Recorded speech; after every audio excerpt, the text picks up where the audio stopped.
I don't have to tell you things are bad. Everybody knows things are bad. Everybody's out of work or scared of losing their job. The dollar buys a nickel's worth. Banks are going bust. Shopkeepers keep a gun under the counter. Punks are running wild in the street, and there's nobody anywhere who seems to know what to do, and there's no end to it.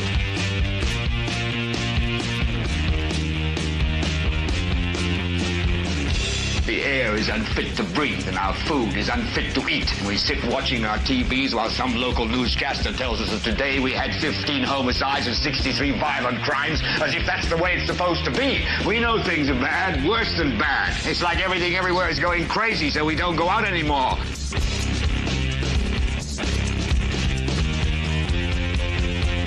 We sit in the house, and slowly the world we're living in is getting smaller, and all we say is, please, at least leave us alone in our living rooms. Let me have my toaster and my TV and my steel-belted radios, and I won't say anything. Just leave us alone. Well, I'm not going to leave you alone. I want you to get mad. I don't want you to protest. I don't want you to riot. I don't want you to write to your congressman, because I wouldn't know what to tell you to write. I don't know what to do about the depression and the inflation and the Russians and the crime in the street. All I know is that first, you've got to get mad.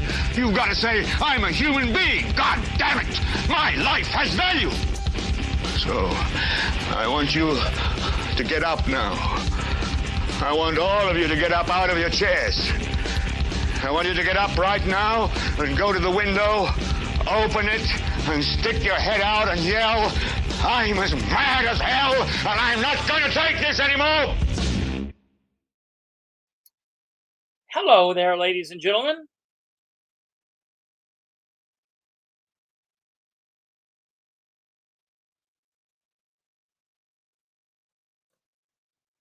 Sorry there. I had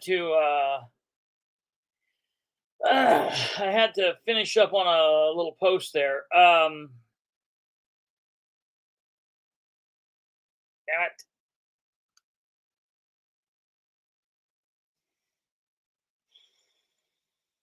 Okay, man, it's been one of those days. Always in the world of politics, it's just always one of those days. Welcome, ladies and gentlemen. I hope you're doing well. Hope you're having a wonderful, wonderful day. It is Tuesday, June 10th, 2025. It is 9:05 p.m. Eastern. If you're watching this live, I want to say welcome.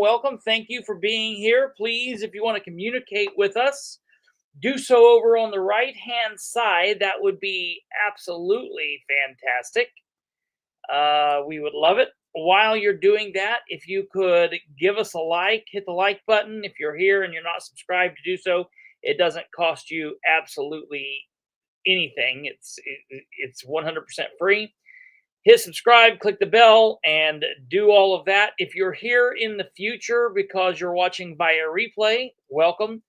Comment down below, and we will get back to you. So, I wasn't here last night, and that's because the Indianapolis City County Council meeting was underway, and it started at 7 p.m., and I wasn't there in person, but I was watching it via the live stream, and I felt like it was very important to watch.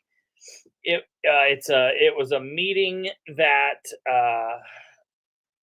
was, in my opinion, an extremely interesting and exciting political display to watch, but it's very historical as well. So for many people that don't know, Indianapolis is the only class 1 city in Indiana. So they have a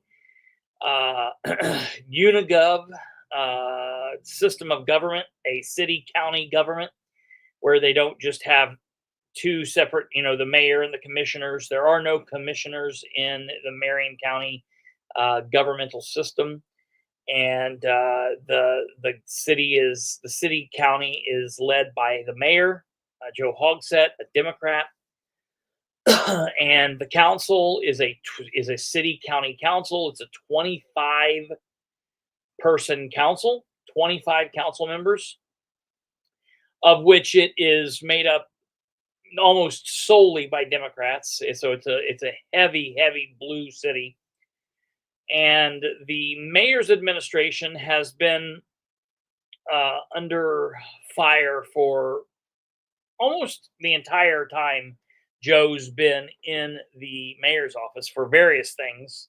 But here in the last couple of years, he's been under fire because of allegations of sexual harassment, sexual misconduct from staffers and the whatnot. And they just paid for a large investigation to be ran. Taxpayers foot that bill to the tune of $450,000.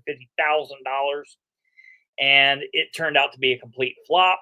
And now we're finding out that they're hiding things. And last night it was coming to a head, and so I wanted to watch that and see what was happening there, and it was very interesting. So we're gonna go over a little bit of that. We're gonna talk about a couple of different pieces. This is going to be very ranty. If you like the shows where I just kind of bitch and am in a foul mood, then you'll like this. If you don't, then you probably don't like any of our shows. So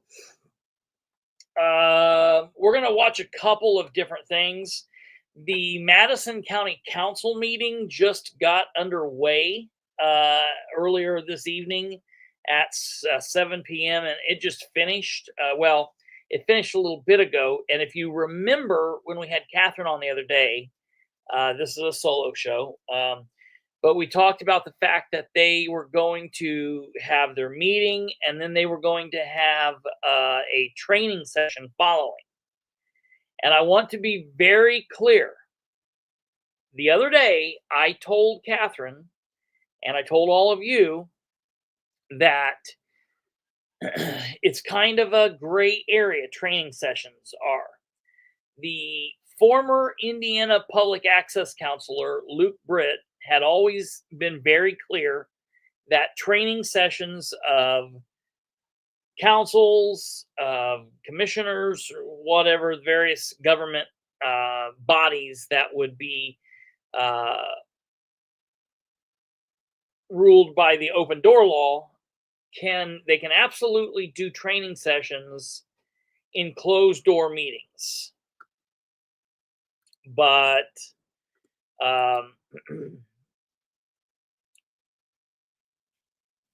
they didn't. They chose not to tonight. And in the past, Luke Britt has said even though they can do them closed door, he recommend that they didn't, that they can also allow the public to be there. And so I was very adamant about the fact that they needed to push for this, because at the end of the day, a training session is put forward so the council can learn something that apparently they don't know. Okay. And it's very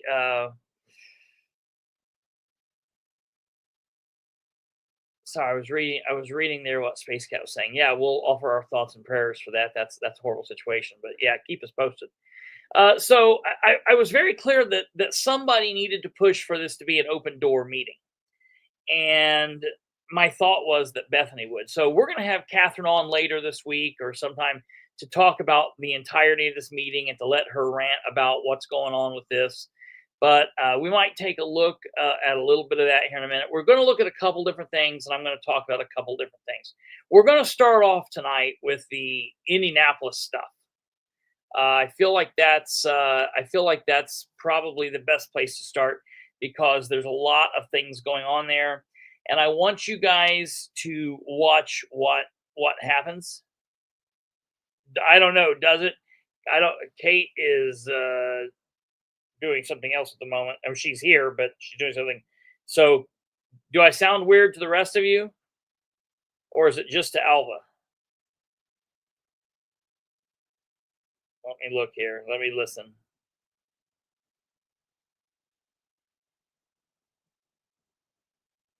Give me a second.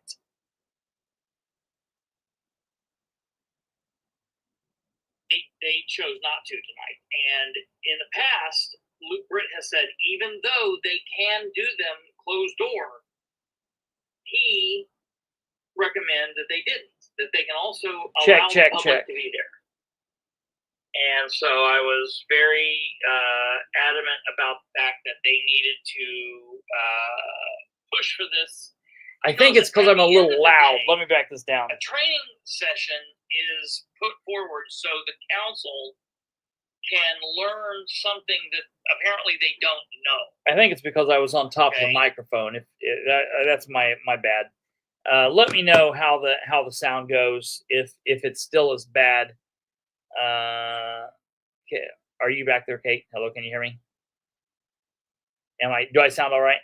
Or does it sound, Alva said it sounds kind of like, I guess, like boxy. But I think that was maybe just a little loud. I think it was kind of loud. All right. Well, we'll continue on here. We'll get back to the Madison County debacle here in a minute, but I want to go ahead and start with this Indianapolis thing because we have seen this tonight. I think it's you, buddy. I just listened to it on our end, and I don't have it here. Might go back out and come back in, but I don't know. Indianapolis.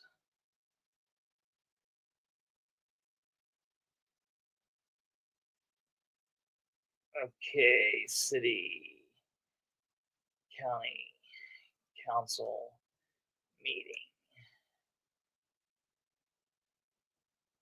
Stream. Okay, here we go.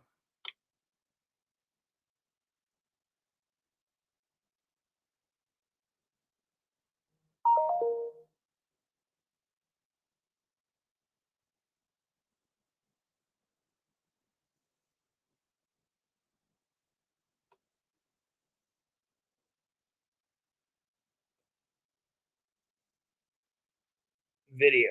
Okay, here we go. Now, this meeting went on for 3 hours. We're not going to watch the entire 3 hours of it. We're just going to watch these specific points. If anyone is interested in watching the whole thing, I can provide a link for that. But give me just a second here. We're going to pull this up on screen, and it was quite interesting what occurred here. Drivers and a great guy as well. So honored to welcome him for the prayer tonight. Thank you. My son asked me if I was going to be praying for the Pacers, and I said I thought there was enough prayers being offered on their behalf, including my own.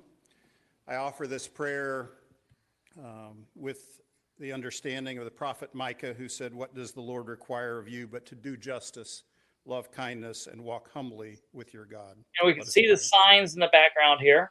Most holy God, thank you for your blessings. Thank you for the measure of health to fulfill our calling.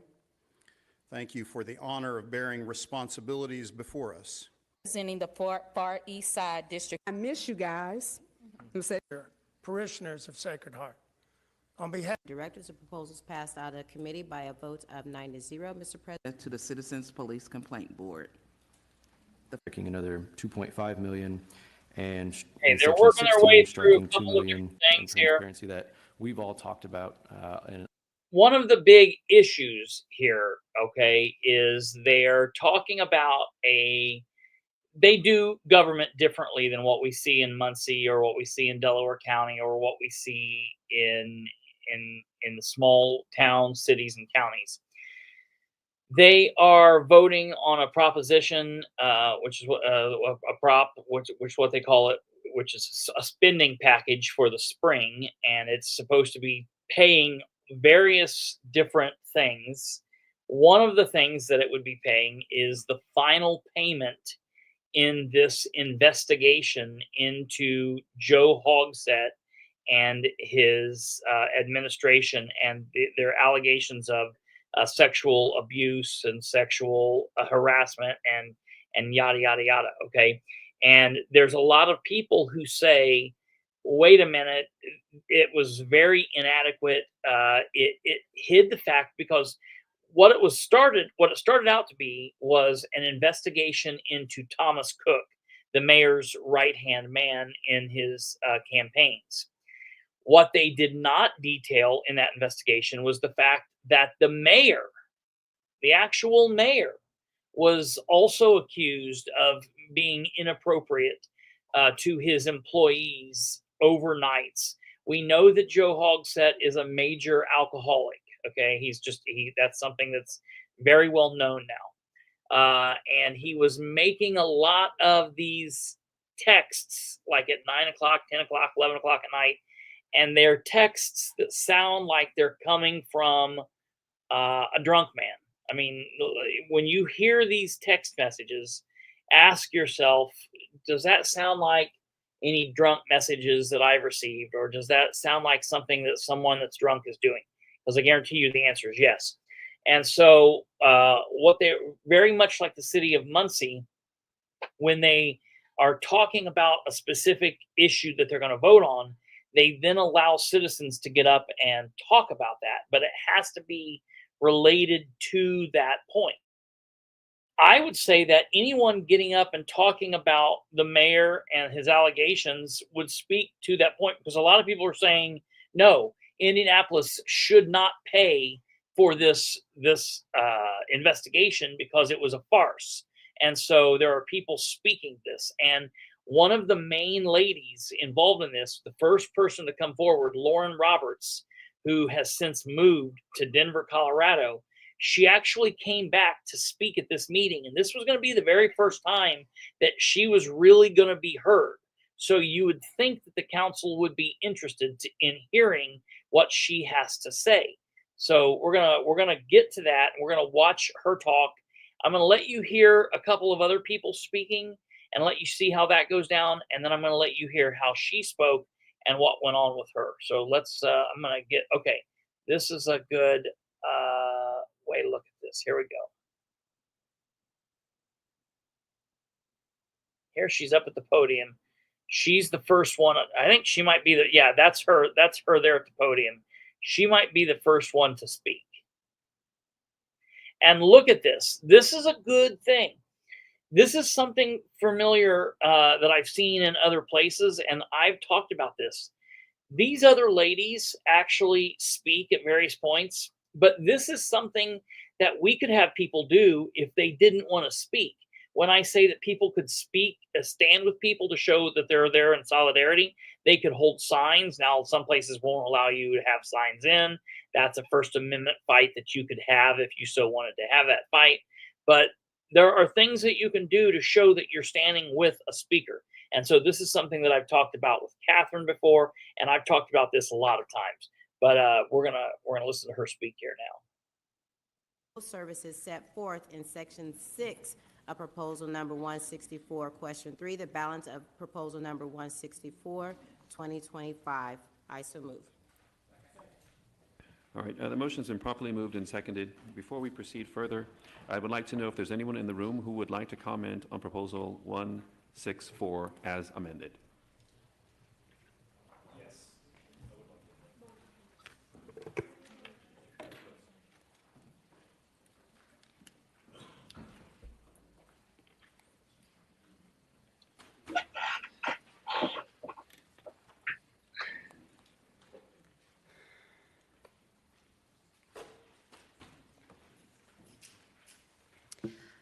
Hi everyone. Okay, I want to time her. We're gonna do a timing mission. They get 2 minutes. So we're going to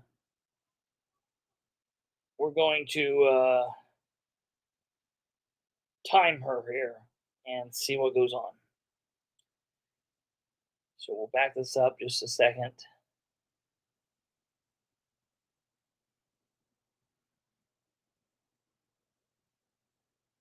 Where she says hi. We'll start when she says hi, everyone.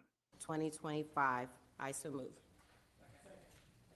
All right, the motion's been properly moved and seconded. Before we proceed further, I would like to know if there's anyone in the room who would like to comment on Proposal 164 as amended. They don't have their backs to the people. The majority of the council is in front, facing the people, but the president, the president's, the city county council's legal counsel, and all of them are down there, kind of like a courtroom, looking up at the people they're talking to with their backs. It is a weird deal, but I like how they're set up. All right, here we go.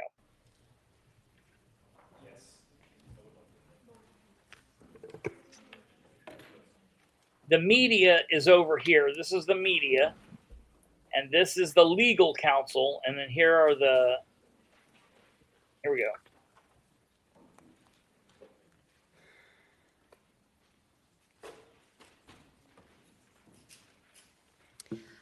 Hi, everyone. My name is Lauren Roberts.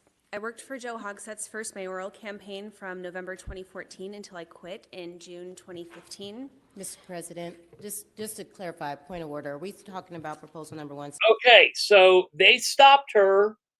They stopped her at 10 seconds in. So 10 seconds into her time, they stopped her. All right? We'll let them go, and I'll start the timer when she starts speaking again. 64. I just want to make sure we're all on the same page before we do. That's what we're talking about. Okay. I just want to make sure. Thank you. Does my time restart? Does my time for comment First of all, restart? I don't think your time started, so please, if you can, start the clock.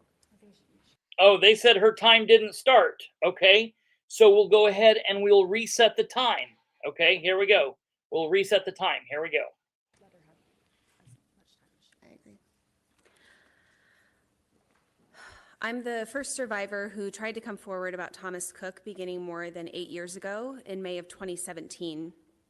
Today I live in Denver. I took time off of work and crowdfunded from friends, family, and community members in order to be here tonight. This moment is the first time that you, the council, are actually listening to me. That's shameful.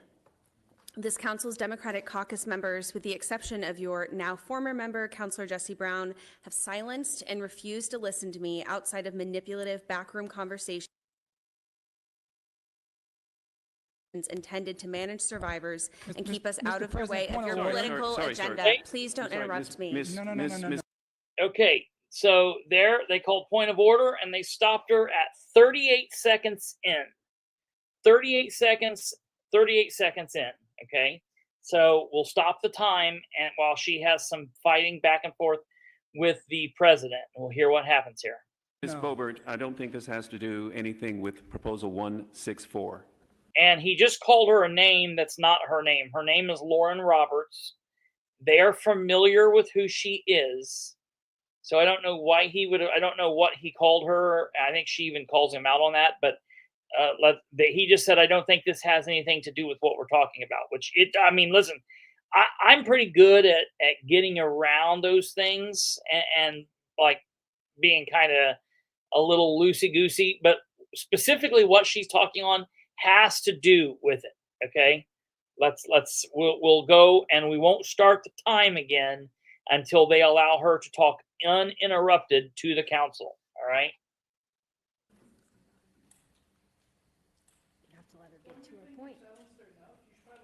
She's looking to the legal counsel to see if they are saying something. So that's what's happening now. The Fisher-Phillips payment in 164? Yeah. I do believe It's relevant to the investigation. about her. All right, if you can get to that point, please, proceed then. I'm going to take my time. I've spent many years. You will have 2 minutes. You're welcome to have me hauled out by sheriffs, but I'm going to take my time. I'm really not concerned. Please do. Let us, point of order here. Point of order. You will have 2 minutes, and when you are done with that 2 minutes, I will be done when I am done, and you can have me removed by sheriffs if you need to. Point of order, Mr. President. All right. Ms. Boberg, please get to the point. I don't know how much more time is left. My last name is Roberts. I don't know what you're calling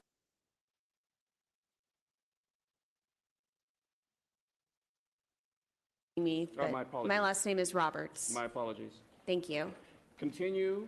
Please get to the point. Please stop micromanaging me so I can speak. Thank you. This council's Democratic caucus members, with the exception of your now former member, Councillor Jesse Brown, have silenced and refused to listen to me outside of manipulative backroom conversations intended to manage survivors and keep us out of the way of your political agenda. As recently as a few minutes ago, I had to again learn from the media about Council Democrats' statement and proposed next steps.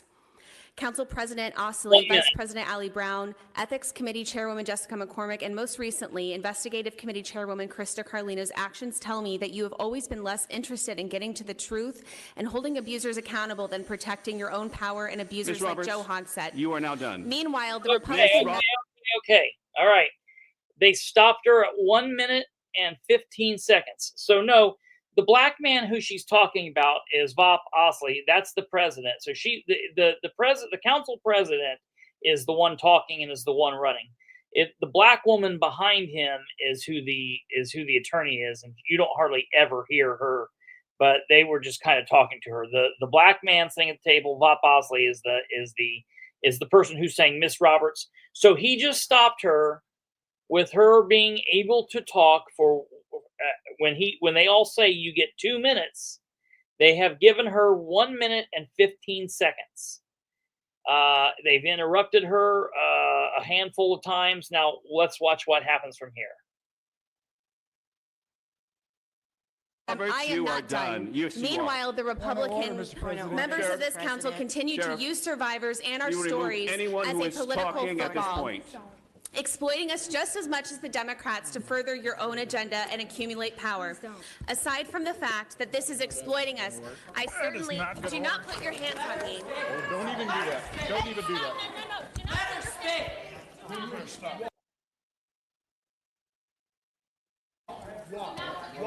All right, I'm now going to pause from here, and we're now going to watch what's going on there from a different point of view, where we can see more clearly what's happening. And we'll watch this now.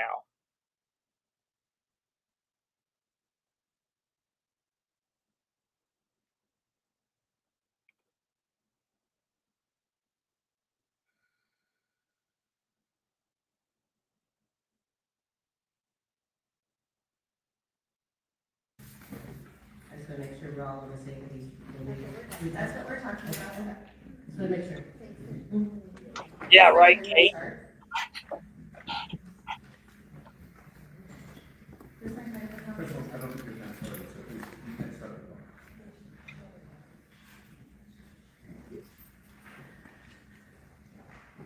I'm the community members in order to be here tonight. This moment is the first time that you, the council, are actually listening to me.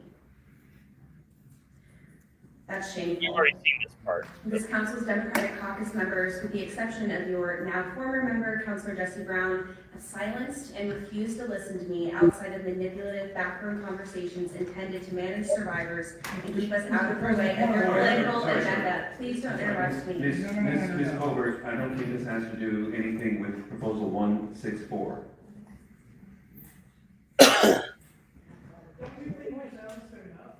Is the Fisher Phillips payment in 164? Yes. It's relevant to the investigation.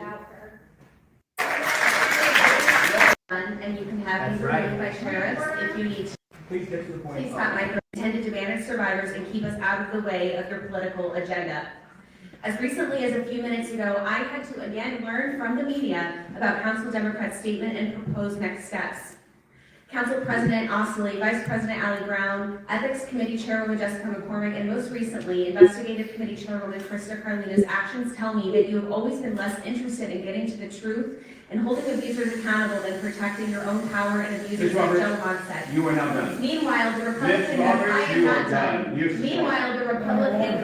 members of this council continue to use survivors and our stories as a political football, exploiting us just as much as the Democrats to further your own agenda and accumulate power.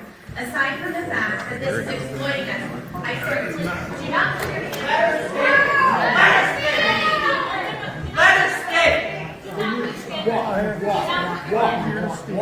Look at this man, who is completely, totally, in my opinion, violating this woman here in the blue. Completely violating this woman. Like, what is happening here? not touch my breast anymore. What? This is on you. This is on you. Shame on you. Shame on you. Resign. Resign. Come on, stop. Stop having her. Stop having her. Stop. Do not touch me. Stop. Do not touch her. How dare you? Do not touch her. You are re-victimizing survivors tonight, and shame! Do not touch her. Shame on all Ladies and gentlemen, we want order, and we will not tolerate disruption. This is embarrassing. But you will tolerate sexual assault. They can proceed. Do you have a daughter? Good for you. That's really embarrassing. Get your arms off of me. Stop touching me. Stop touching me. Stop touching me. Stop touching. No, not until you stop touching me. I'm not touching you. Yes, you are. Get your arm off of me. Stop it. Stop it. This is not leadership. I'm not leaving. Honor the survivors. He, at this point, tells her to act like and walk like a lady. At this point, the man here that just walked up, you can see where her face comes up and is really upset right here. She's getting ready to say, "Excuse me, did you just say?" He walked up and said, "You need to act like and walk like a lady." Now listen to what happens here. Walk like a lady. Walk like a lady. You can go fuck yourself. You can. Nope. Do not touch. What is wrong with you? This is not leadership, Democrats. Stop it! Stop it! Get your hands off me! What is wrong with you? What is wrong with you? Fuck all of you now! Fuck you! Fuck you! Be ashamed of yourself!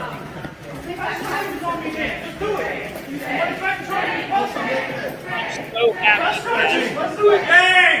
Gang! Let's do it. Go ahead. Oh, so we're not pressing charges? Nope. Okay, so what you're saying is we can now be I don't know. They said the gravity out like the fashion state police say, all right? They said they were going to press charges. Then the last minute said apparently they're not. Elevators are open. Let's go. All right, let's go. We're in the building, guys. Come on. Stay away. Do not touch me. All right, give me over there. Sean, we're going. Parker, you're out. Come on, let's go. Go first. Let's go. You're out. No, elevator's closing. You know what? Let's go down the stairs. Come on, guys. Get the stairs, partner. This way. Thank you. Let's go.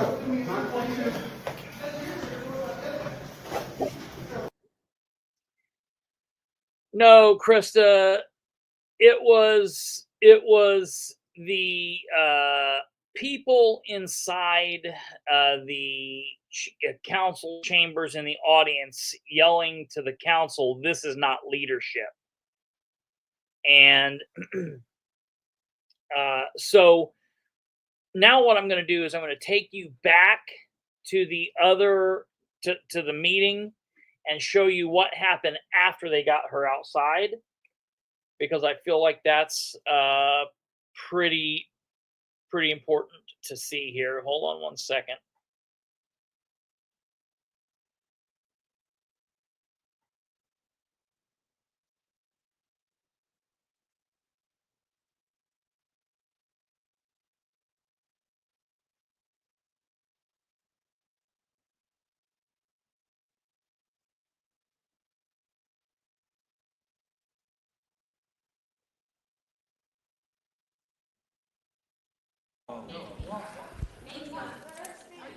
Just letting this happen? Please do something.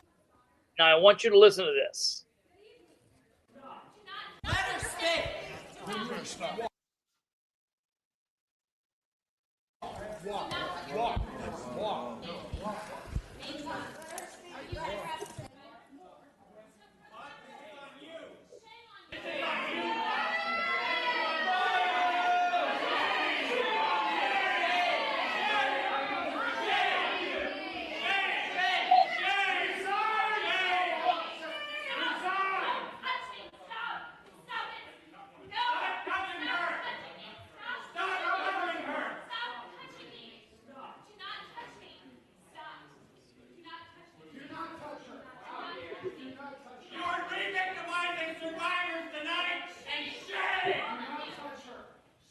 Ladies and gentlemen, we want order, and we will not tolerate disruption.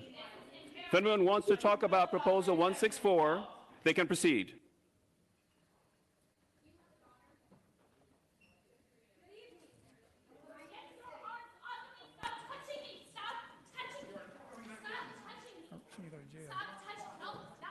Right there. I don't know if you heard it, but one of the council members, and they know who it is. I don't know the name right off the top of my mind.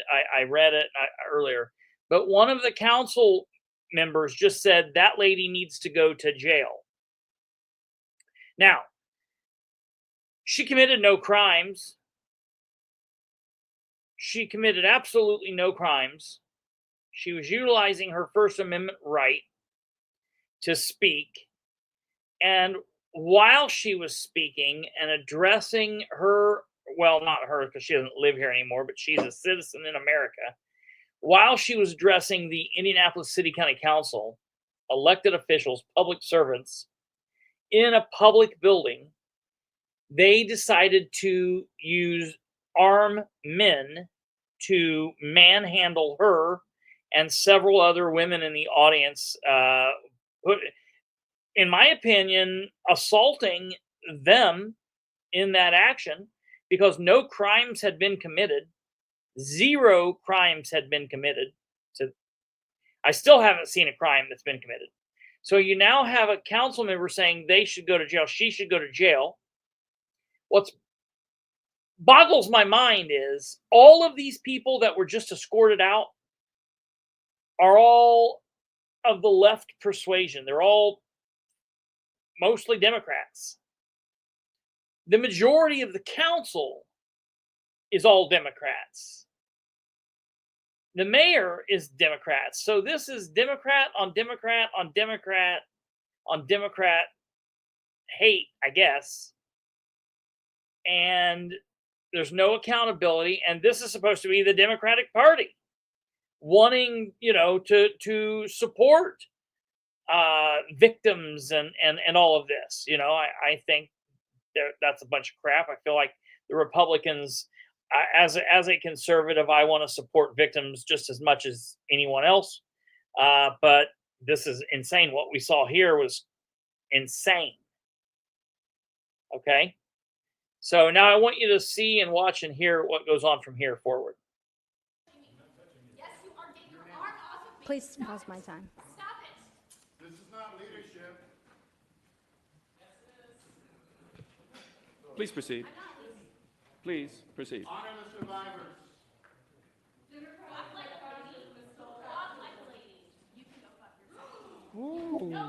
Madam, please proceed. Oh, I'm not proceeding when there's not even council here, man.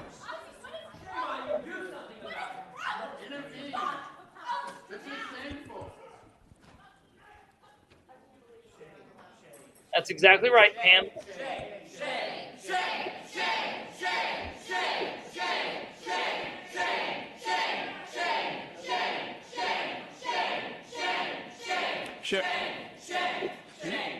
Are you guys just letting this happen? Please do something.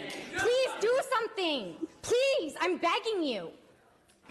Ma'am, if you would like to go ahead and make your presentation. Yeah, I will, and it's going to be about the point. Don't worry. Good morning. Good evening, whatever freaking time it is. My name is Maggie Adams McBride. Until last month, I served as the project manager in the mayor's office, reporting directly to a deputy mayor. I'm here to address an item in this budget, the Elevation Grant Program. Last year, I had the privilege of managing the Elevation Grant Program and saw firsthand the incredible work being done by our community's nonprofits. It's unfortunate that in November, I had to request to be removed from this project due to harassment from a most senior member of the Hogsett administration.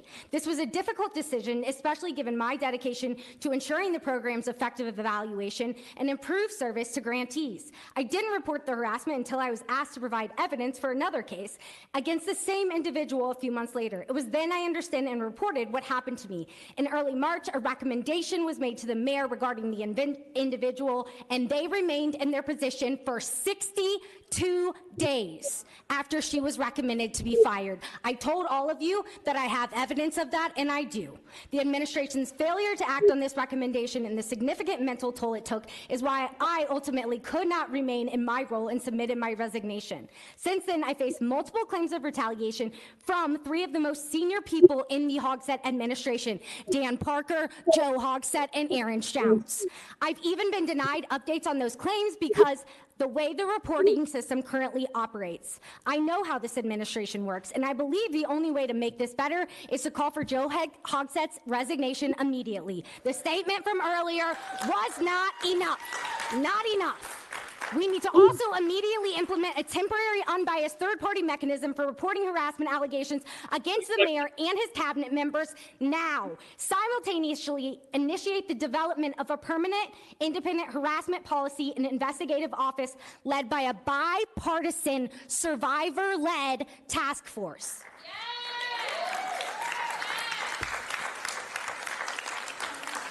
Please don't move too quickly. I saw the statement that came out today. Don't move too fast. Listen to us. We're begging you to listen. Thank you very much. Okay, so that was for 2 minutes. What did that look? And I'm glad they let her speak. I'm glad they let her speak. She should have been allowed to speak. But what did that have to do on a fiscal package? That had nothing any more or less to do with the fiscal package than what Lauren Roberts had to say. Completely insane. Completely insane. And I want to go just a couple more here, and then I'm going to get to a point. Good evening, President Osley, members of the council. My name is Morgan Mickelson. From March 2021 to September 22, I had the privilege of serving as the director of the Office of Sustainability for the city of Indianapolis. It's not easy for me to be here tonight. I've stood before many members of this body, And listen, folks, we're not talking about just citizens, and citizens should be heard and listened to just the same. These people are people who, until the last couple of days, weeks, and months, worked in the mayor's administration. These are people that worked with Hogsett in his administration, who are people who talked to various members of the council for the period of time that they were there, and that they know, and people know of them. These people are, you know, in my opinion, have no more or less ability to speak or should be heard than citizens. But I'm just saying, it's not like these people are just talking about possible conspiracy theories on the street or something they've dreamed up. These people are talking about the things that have happened to them while they've been in the mayor's office. Okay, let's listen to this. times to share updates and progress from my former office, but today is different. I'm here to speak out about the workplace abuse that continues to thrive under Mayor Joe Hogsett's administration. The report in this fiscal does not adequately address it, yet it is what has enabled the sexual harassment and assault to take place in the first place. This is deeply personal for me. I am here on behalf of my colleagues and friends I've worked alongside, many of who are still in their roles because they deserve better. What I've witnessed and endured during my time in the administration was a culture that too often tolerated unhealthy and at times abusive behavior. leadership that relied on intimidation, yelling, and demeaning treatment of staff, a culture where sexual harassment was not confronted, but instead enabled through silence and inaction. When concerns were raised to leadership, they failed to act. That silence has consequences. Staff morale has suffered, talented public servants have left. Those who remain are left in a toxic environment doing their best under leadership that has not earned their Kate, trust. that's exactly right. We are not speaking out for attention. We are speaking out for accountability, for transparency, and for change. Our only goal is that every city, county employee is safe, respected, and supported so that they can focus on the work they were hired to do, serving Indianapolis. For these reasons, I do not believe this administration can be reformed, and Mayor Hogsett must resign. Thank you for listening. I hope you'll act. Where they let her speak again. Again, they let her speak, and it was very, you know, kind of. I don't even know how you. I mean, the first lady kind of tangentially tied that to the issue, but that lady really didn't, and they had no problem of letting her speak. But Lauren Roberts was like the main face of this, and they're trying to shut her down. They know she's not from here. They know she can't come back, more than likely can't come back next month. She's not going to be here the month after that because she's from Denver. She moved away. Okay.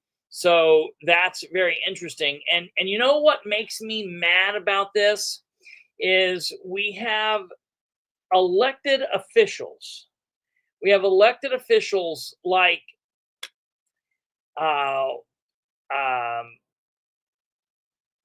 who?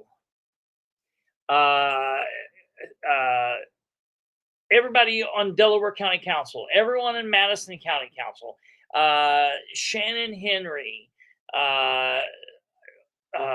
Sherry Riggin, the City Council, Muncie City Council, for all I know, Bob McCoy over in Winchester, the Chad Malacote and Susan Hoon from Henry County, who go along with others like J.D. Prescott when Prescott authors a bill for decorum, stating that the presiding chair of a meeting can cause that body to create a decorum rules and call for any member of the public speaking or in the audience to be removed forcefully by armed men who can take not only your liberty, but quite possibly take your life because you're there speaking.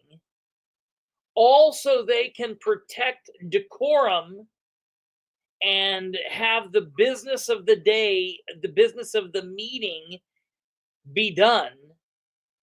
But you look at something like this and you note that it was the council who was specifically trying to cause the chaos there. The council set, before they even started, the council set a 2-minute time limit. 2 minutes is not enough time to get out in front of these people when the speakers are nervous, they're embarrassed, they're ashamed, they don't know, they don't feel like they're being listened to, they're not being listened to, and they're up there and they're trying to put all of that stuff down and speak. It's nerve-wracking for a lot of folks. For a lot of people, it's very, very, very nerve-wracking. And so they're first of all trying to get their thoughts out in a 2-minute time frame, which is just asinine. But second of all, while they're speaking, they're being interrupted multiple times before the end of their 2 minutes. Like, firstly, she was interrupted 10 seconds into talking. She started talking, and 10 seconds into speaking, she was interrupted.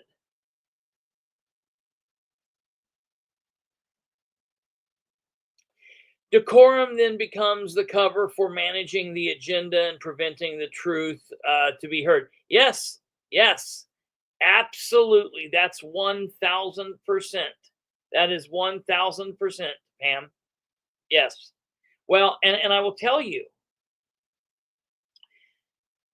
it's J.D. Prescott from District 33 who we have to thank for that decorum bill. I still stand behind the fact that it is an illegal and unconstitutional bill, and there will come a point where that will be challenged. I'm more than happy to be the person to challenge that. I still have the situation where I was, in my opinion, arrested by the Madison County Sheriff's Department under Sheriff John Beeman and former council president Ben Gale against my will for speaking in a meeting. There's no law against me standing in there and cussing if I wanted to, but I wasn't. There's nothing that says I can't be angry. I wasn't even angry. I was just speaking. Matter of fact, I was speaking at a quieter volume than what the council president was. But because I was speaking in a room, in a public building, to publicly elected officials, I was manhandled and pushed out the door. Very much like this woman. And both of them are serious. I don't know that she's going to fight a lawsuit. I fully believe that she has a lawsuit here. I fully believe that several of those individuals have a lawsuit. And I'm telling you, with that lawsuit, I would absolutely attach J.D. Prescott and his nonsense bill that went through. Man, what was the number of that bill? Was it 1338?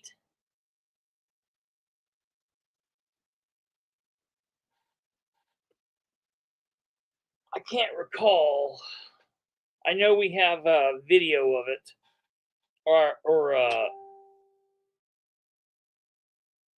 damn it, I'm going off screen here. Was it? Okay. I think I know what that meant. 1338. All right, that's what it was. Some of those just stick in the brain. But I would absolutely attach that to any lawsuit, and I hope she does. Now, I've reached out to folks that I believe have access to her. I would be willing to have her come on and talk. Now, I will let you hear, for those that are interested. And listen, I'm going to be honest. She goes a little off the deep end on some aspects of it. She gets into talking about national and talking about Republican, talking about Trump. I mean, she kind of hijacks her own message for a political stance, but I'll fight to the death her right to say it. I don't care if I like it or not. She has a right to say it. And so I want to allow you to hear her words unstopped and unaffected here. Give me 1 second.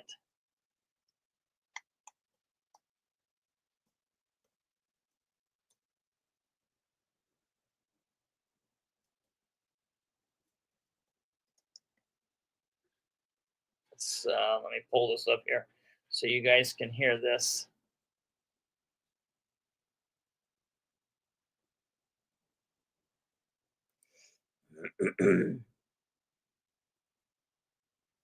And several people in the crowd yesterday at this meeting asked for Joe to resign. Joe Hogsett, that is. And he did come out today and state that he has no intentions of resigning. So he did say that. I think this is her speaking. Give me 1 second.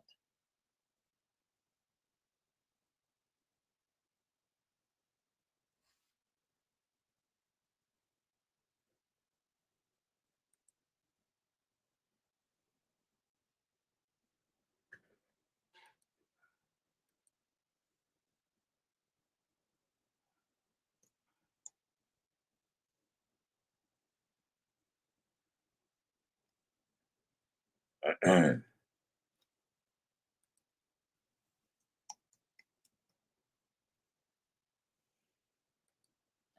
here we go.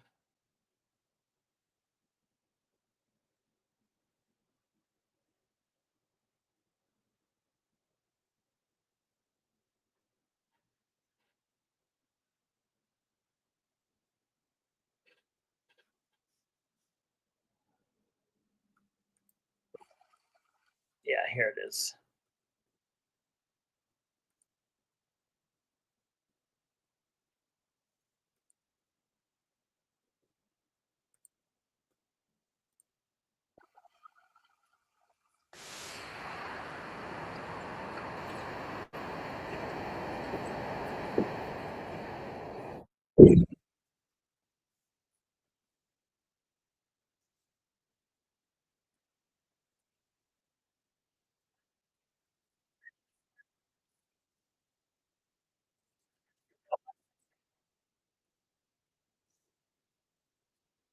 November 2014 until I quit in June 2015. And I'm the first survivor who tried to come forward about Thomas Cook being more than 8 years ago in May of 2017. I live in Denver. I took time off work and crowdfunded from friends,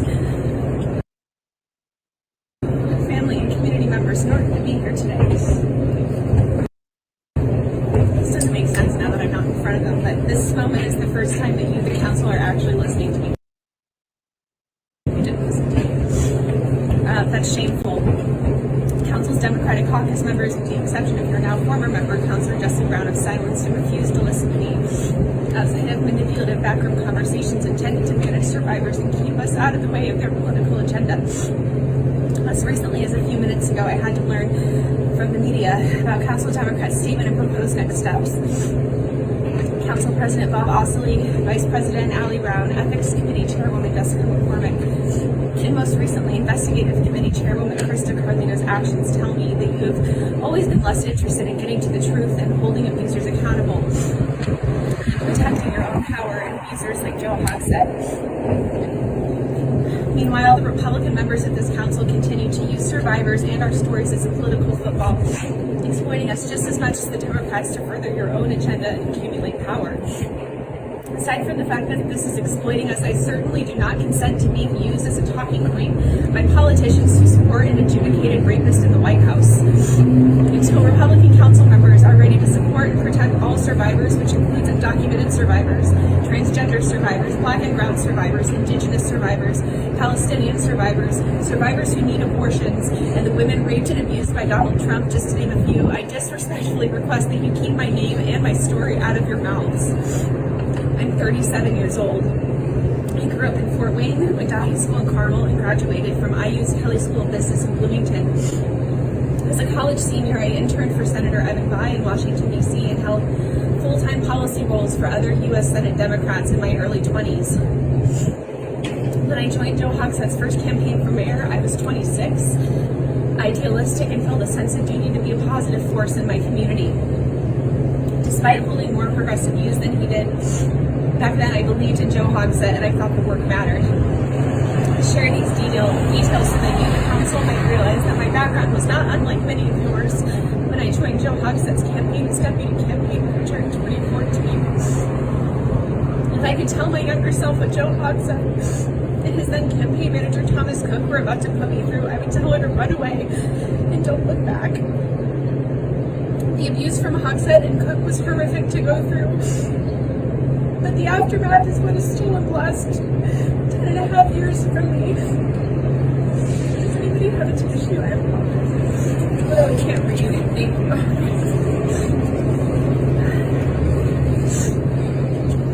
From the first moment I tried to report in 2017 to right now, I have been forced to carry the burden of what was done to me, of a path I did not choose. Since going on the record in the press with 2 other survivors last summer, at every step in this process, you, the council, even when your intentions may have been noble, have perpetuated the harm that survivors continue to experience. I'm certain that your carelessness and refusal to find the truth about our cases in a trauma-informed, survivor-centered way have discouraged other survivors from asking for help or coming forward to report. Earlier today, for example, Councilor Barth called for the release of text messages that we survivors turned over to attorney Danielle Case and her team at Fisher Phillips in the spring in hopes that the firm would properly investigate. But of course, we all know now that the council's investigation for Fisher Phillips was a nearly $500,000 political performance and extension of abuse at the taxpayers' expense. Nevertheless, at the time, we survivors participated voluntarily, but not without sacrifice. Over the last 10 months, we survivors have paid a price with our time, our money, our health, and our well-being.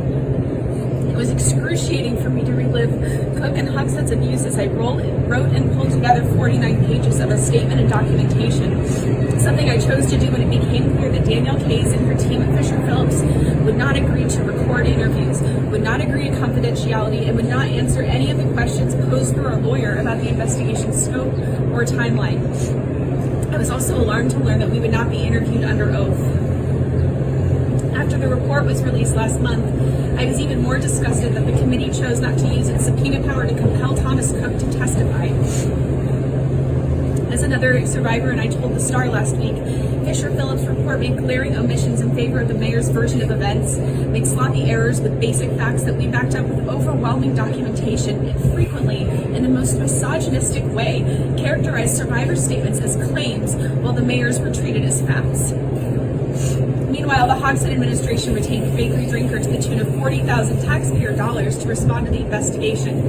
It is not lost on us that the bakery attorney on hand for Hogshead was Matt Giffen, former corporation counsel to the mayor. Hogshead's former special counsel Tim Moriarty, who was married to Councilor Brianne Delaney, now holds a partner stake in the firm. Of course, Bakery enjoys plenty of public contracts with the city of Indianapolis and makes sizable political donations to Hogshead and many of you on this council. This is certainly not a coincidence. So after all this, why would any other survivor trust the leaders of this city after what they've seen my friend and I go through? Especially as 2 white cisgendered women who at one time had direct access to the mayor. The many survivors with less power and privilege are certainly not going to have faith in this system or process. Survivors, whistleblowers, city workers, and campaign staff who speak out about abuse are not the problem for the Democratic Party, for this administration, or for this council. Abusers are the problem. And your constituents cannot afford for you to spend another moment wringing your hands or claiming that your role is limited to policymaking. Your positions are not neutral. When you acted on this months ago, other leaders might have felt empowered to speak up and commit to the much-needed reforms, not just in this building, but in campaign infrastructure. Instead, we keep seeing you, the council, make empty statements and treat us, their survivors, simply trying to be heard, like troublemakers at every turn. Shame on you. Joe Hogshead cares only about protecting his own ego, holding onto his power to bully the people around him, and keeping his corporate donors happy. Indianapolis deserves a mayor who will show up and fight for public schools, for our unhoused neighbors, for undocumented people, for our most vulnerable community members. But instead, he's choosing to fight against survivors, whistleblowers, his own workers, and those who support us.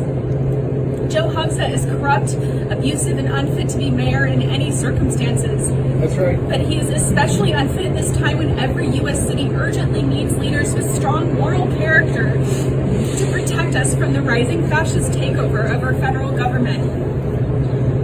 Unfortunately for Joe Hogsett and for those of you on this council who continue to protect him for your own benefit, our group of survivors, whistleblowers, and community members who support us is growing. We are made up of seasoned communication professionals like me, community organizers, fundraisers, and activists. We know what we are doing. We are very good at this. We are Joe Hogsett and his allies' worst nightmare, and we are not going away. Please stand on the right side of history with us. Demand that Hogsett resign. That's what I was going to say to council tonight before I got grabbed and hauled off by sheriff's deputies. I haven't been grabbed like that since I was physically assaulted, most recently in 2021 in Denver when I tried to intervene on a guy who was hitting his dog.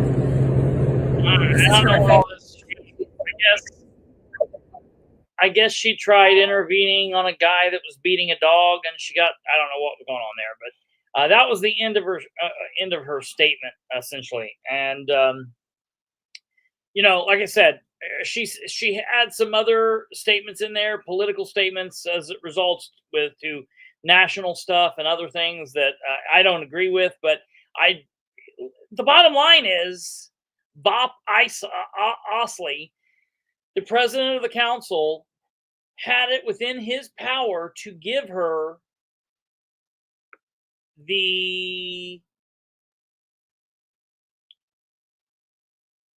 he should have given her 2 minutes, and he could have given her an additional 4.5 minutes to say all of that, because everything that you just heard her say, she said just right at 7 minutes.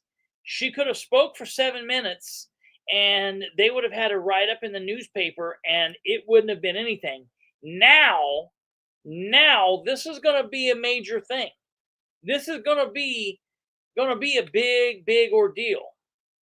And I want you guys, I want you to follow along as I read this to you. This is factual information. Attorney, Hogsett probe omitted uncomfortable text from mayor, contradicted women's claims. And just so you know, this nonsense cost $450,000 for it all to be a sham. Just completely nuts. It's going on everywhere, folks. From the bottom to the top, back down again, around through the middle, and up through and in and out the door, in through the outdoor, and back around for more. I mean, it's happening everywhere. The highly anticipated investigatory report into Indianapolis Mayor Joe Hogsett's handling of sexual harassment and assault allegations omits key details, say the women at the heart of the complaints, including late night and personal texts from the mayor they told investigators made them feel uncomfortable. The report by Chicago-based law firm Fisher Phillips also includes substantive discrepancies from the women's own records that they handed over to investigators, which were later obtained by Indianapolis Star, the Indy Star. An attorney for the two women said they have been re-victimized by the investigative process that appears to take the mayor's statements as fact while diminishing the statements and the evidence provided by these women as claims. Miss Roberts and Miss Eller have not only experienced significant difficulty attempting to report the abuse in the first place. Indeed, Miss Roberts has never been presented with a formal channel to do so. But this investigative process has caused them further unnecessary distress and harm, said their attorney. Regardless, they participated voluntarily because of their core commitment to supporting other survivors and changing the system that continues to harm them. All survivors and whistleblowers deserve better. The Indianapolis City County Council ordered and paid for the probe, independent of the mayor's office. The action followed allegations first reported by the Indy Star in July of 2024 from 3 women who say Thomas Cook, the mayor's former right-hand man and chief of staff, repeatedly harassed and mistreated them while they worked as Cook's subordinates. One of those women alleged Cook sexually assaulted her while he served as the mayor's chief of staff.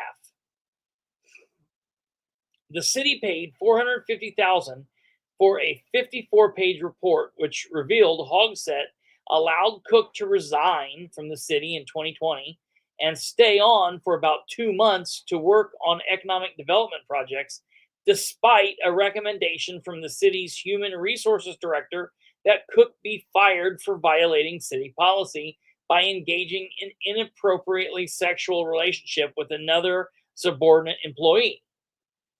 The report also concluded Hogsett administration had followed all applicable laws in its handling of the women's claims. Lauren Roberts and Caroline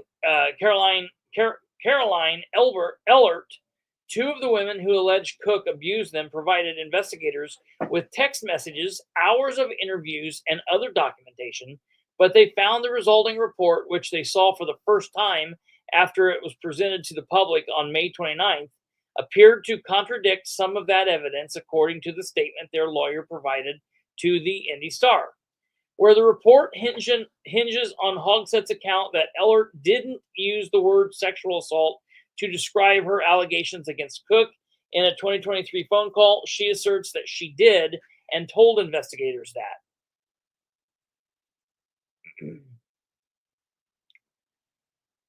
Where the report says Hogsett had no knowledge of Robert's personal life, texts she provided to investigators show otherwise. Where the report asserts Cook and other members of the administration engaged in, at times, professionally inappropriate workplace conduct, it didn't mention Roberts and Ellert's told investigators Hogsett's message to them also crossed professional boundaries. Fisher Phillips investigators declined to comment on several questions posed to them by Indy Star. The report has already caused significant political fallout.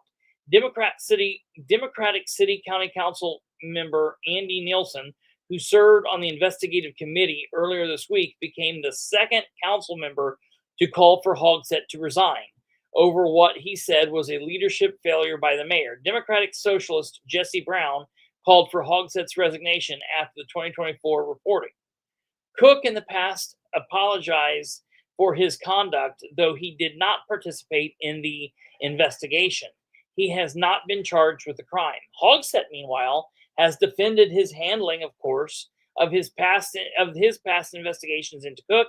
The mayor has called on the council to study how to implement various reforms recommended by the investigative report, including dissolving the city's HR department in favor of an independent structure and appointing an inspector general. Hogsett, in a statement, did not answer the Indy Star's specific questions about the discrepancies alleged by Roberts and Ellert, nor did he dispute the substance of the text exchanges. Instead, he reiterated the report's findings, that his actions were in response to the complaints complied within the law. My cooperation was not only unprecedented, but incredibly important to me, he said, referring to the Fisher Phillips investigation. I have a commitment to the people of this city and its employees and this enterprise to do all we can to make sure our employees feel safe in their working environment. There have been many lessons learned, and I believe working together we can continue to move our city forward. I am focused on the future and the next 2.5 years of this term. Also, he referred questions about the report to Fisher Phillips. Does he appreciate how feisty you are? The most glaring admission in the report, according to the women's lawyer, is not referring to the contents of the text messages between the mayor and Roberts and Ellert that they provided to investigators. Miss Roberts and Miss Ellert voluntarily provided these messages to investigators and underscored their concerns about the mayor's behavior as both their boss and a person in position of authority, the attorney said. In at least one instance, those messages contradict an assertion by Hogsett in the report in which the mayor stated Roberts never mentioned personal life concerns and that he did not know anything personally about her.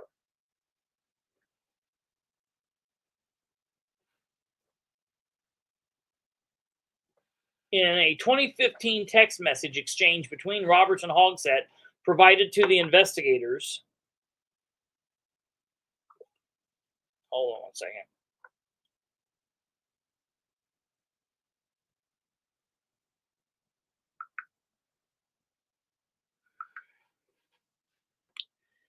In a 2015 text message exchange between Roberts and Hogsett provided to the investigators obtained by the Indy Star shows the mayor knew her then partner's name and referred to Roberts as feisty.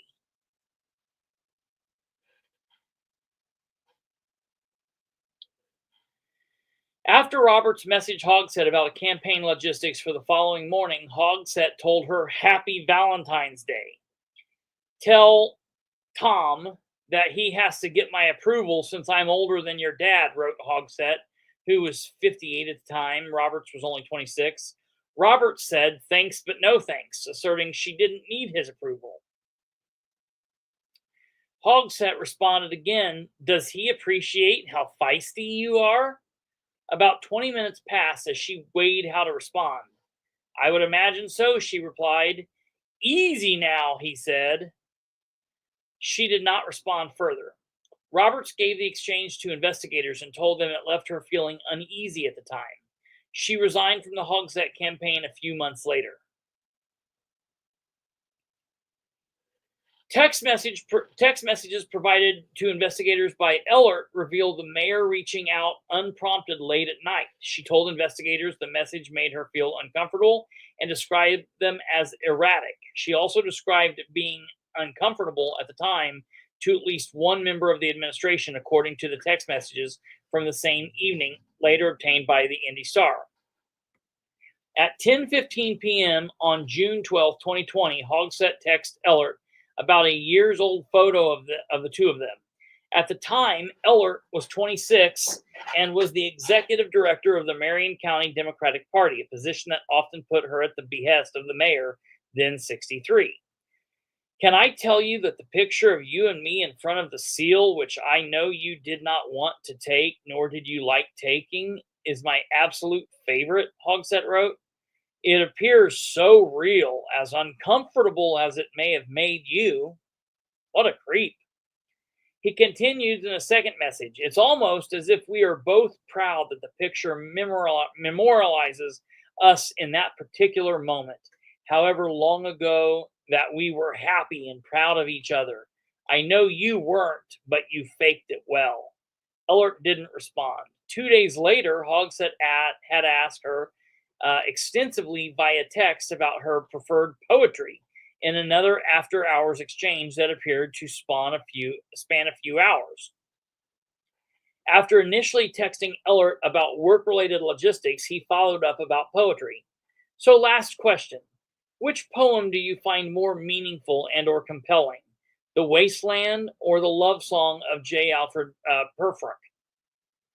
The topic was familiar yet unnerving to Ellert. Cook also had showered her with poetry, including one time placing a poetry book on her desk, even after she asked him to maintain appropriate boundaries at work. Hogsett proceeded to ask for her favorite poetry, saying he would read it that night. The mayor then sent repeated messages asking in various ways for Ellert's advice on unspecified issues. In one, he said, I care what you think. This entire thing is completely frack up. Advise me how to deliver, he said in another text. The next, I'm asking.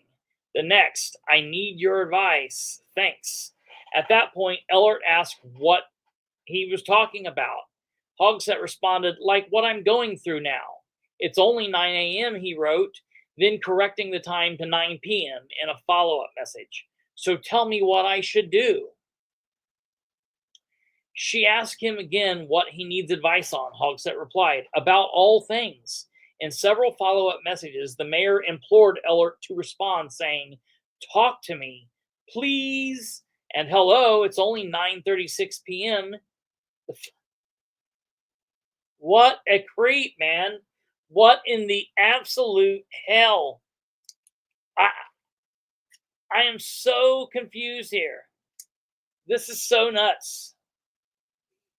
The final investigatory report by Fisher Phillips makes no mention of those messages or the concerns that the young women have that they shared about those communications with investigators, even though it contains one section on workplace culture in the Hogsett administration and notes Cook and others acted unprofessionally around women and other employees. I mean, it's completely insane that they would be investigating the Hogsett administration up to and including his chief of staff, and that they would have copies of text messages in which the big man himself is absolutely acting like a creep too, and not mention a damn thing. You're exactly right, Carrie. That sounds like a text the drunk mayor of Anderson would send out, because we all know that Hogsett is a major drunk. Those are all drunk text messages. I guarantee it. And Krista's right too. These sound like messages a 15-year-old boy would send to a crush. Absolutely. Absolutely. Ellert Roberts' lawyer said the report fails to account for all evidence that my clients provided and misses the full scope of the important and relevant issues, calling it sexual assault. About 3 years later, having secured a job away from the Hogsett administration and outside Cook's perceived sphere of influence, as the report notes, Ellert made the decision to report her sexual harassment and assault allegations against Cook to Hogsett. She relayed her testimony in a September 2023 phone call with Hogsett and the City County Corporation Council. The final report asserts as fact twice that Ellert did not use the term sexual assault during the call. While Ellert did not use the term sexual assault or rape, Mayor Hogsett understood what Ellert had described, non-consensual sex, though she did not use the specific term sexual assault, the report reads. However, she and her lawyer assert that she did use that term on the phone call. And they told this to Fisher Phillips investigators. They confirmed this characterization in a follow-up correspondence with investigators obtained by the Indy Star. The report consistently construes the mayor's statements as fact and my client's statements as mere claims. The mayor claimed that she did not use the term sexual assault during her initial conversation with him in 2023 concerning Mr. Cook's conduct. However, Ms. Ellert clearly told investigators otherwise. Who was Robert's employer? The other point here, and I'll skip all this because we're close to the bottom there. But another big issue that the report and that Hogsett had and thought, well, nothing's wrong here because I'm not really her employer. The Democratic Party is. And they say no, because it's a very commonplace for these people to sign MOUs, memorandum of understanding. They go work for the campaign, and they're paid by the campaign. They work for the campaign, but the Democratic Party handled her payroll.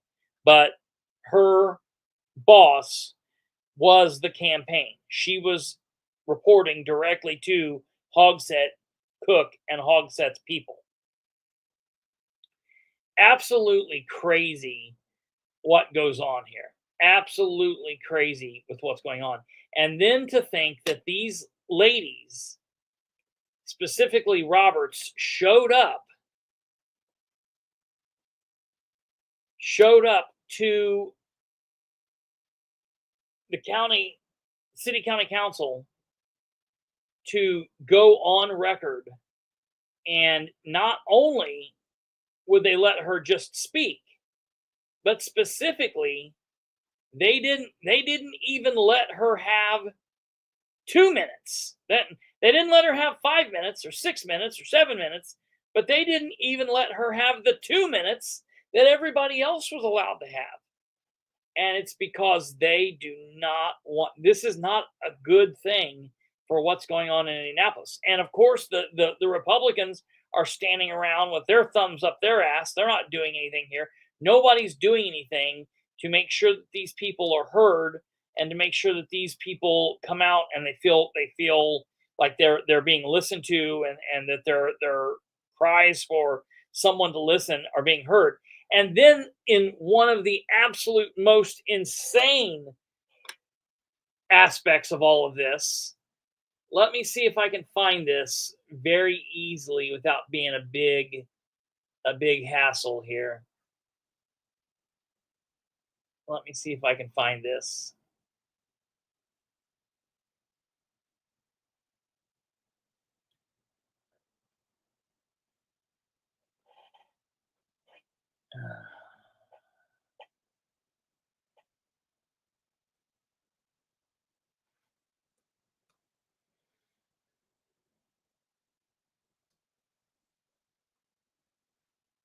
Let's see here.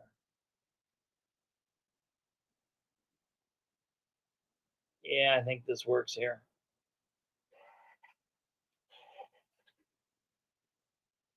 One of the councilmen last night. Let's see if I can get this to show. Hey, don't go anywhere, Catherine. Stay right here. I want you to hear something.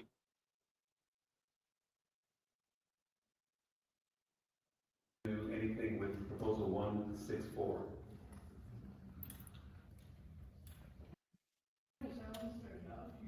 Is the Fisher-Phillips payment in 164? Yeah. I do believe It's relevant to the investigation investigation. about her. All right, you can get to that point, please. You will have to. We're re-victimizing survivors tonight, and shame! Do not touch her.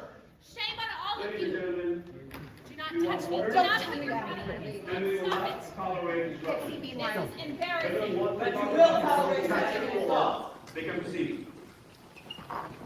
Do you have a daughter? I do. Good for you. That's really embarrassing. It was Ron Gibson. Ron Gibson.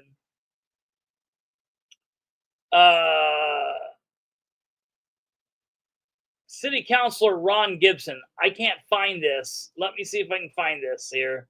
If this is it. And thanks for inviting us in. It's now 11 o'clock, and we begin tonight with chaos and a physical altercation at tonight's City County Council meeting. Several people thrown out by sheriff's deputies, and that included one of the women who was named as a victim in the investigation into a former chief of staff within the Joe Hogsett administration. Our Alex Almanza was at tonight's meeting, and Alex joins us live from the City County building to lay out what prompted all of this. Alex? Yeah, definitely a long night for counselors as the meeting just wrapped up. But where this altercation really all started was when counselors brought Proposal 164. That's that spring fiscal package, spring fiscal ordinance that we've been talking about that would allocate millions of dollars to various city departments. It was when Lauren Roberts came to the mic and she said that she's been silenced by the administration. She's one of the women who said Thomas Cook, who's a former campaign staffer for Hogsett's administration in 2015, harassed her. After arguing with Council President Bob Ostley regarding the relevancy of her remarks, she eventually ran out of time and refused to leave the stand, and that's when sheriff's deputies got involved. Do not touch. What is wrong with you? What is, stop it. Stop. Get your hands off. Stop. Get your hands off. Get your hands off. Definitely a chaotic time. Other supporters of Roberts were also removed by sheriff's deputies while they were escorted. Councilor Ron Gibson could be heard saying that Roberts should, quote, be arrested. Roberts calls the removal shameful. I haven't been grabbed like that since I was physically assaulted, most recently in 2021 in Denver when I tried to intervene on a guy who was hitting his dog. This is horrific and so shameful, and I'm going to have a really rough week here visiting my family for my niece's birthday. So thank you for following me out, but I really need to go home now. Thank you. Now, this follows an independent investigation that found the mayor and his team acted legally. Still, 2 councilors have called for Hogshead to resign. They also raised questions about missing late-night texts from the report. Councilor Gibson, though, is backing the mayor, saying there's nothing to see here. Yeah, listen, Listen, I'm a person that actually had been sexually harassed. Whoa! I know what it means to be your word to someone else. And I want to give everybody the benefit of the doubt. I'm not here to talk about that. I'm talking about, did the mayor himself do anything wrong here? He did not do anything wrong here, nor did he violate any policy here. The legislative body here can't impeach a mayor. We have no ability to do that. And so I don't want to mislead the public. I want to show the public exactly what we can do, which is make sure we keep that committee going, get the information from Fisher Phillips that we don't have, and analyze it ourselves. There are free-thinking people on that committee that have the ability to do that. There you go with that. That's pretty crazy stuff. I definitely don't believe if I was the counselor that was calling for her to be arrested, that I would then go out to the media and be like, well, hey, I understand where she's coming from. I've been sexually harassed myself. Look, me too. It happens to me daily. You guys are all sexually harassing me right now, currently. But, it's something I just live with and deal with. When you look like this and you are like this, it's just something that happens, I cannot believe that guy stood up there and said that. What an a-hole. Completely ignorant asshole, man. That dude is nuts.